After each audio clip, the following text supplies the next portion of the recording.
Welcome to another Simple Dad Snapchat tutorial. In this video, I'll show you how to get the invisible filter on Snapchat. This filter basically makes you invisible on your screen using a Snapchat app. To get this filter, first make sure you update your app to the latest version. You can do this by going into your App Store or Play Store and updating your Snapchat app. After it has been updated, go ahead and open the Snapchat app.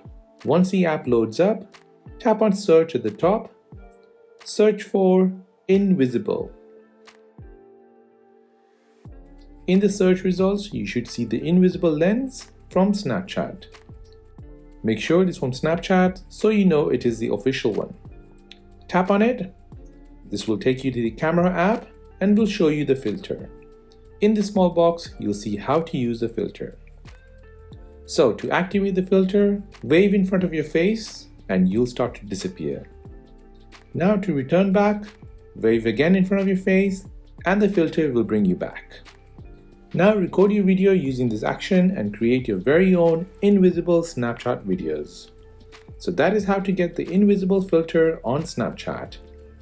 If you have made it to the end of this video, then please hit the like button and most importantly, please consider subscribing to this channel for more videos like this. If you have any other questions, then please do let me know in the comment section down below. Thanks for watching and see you in the next one.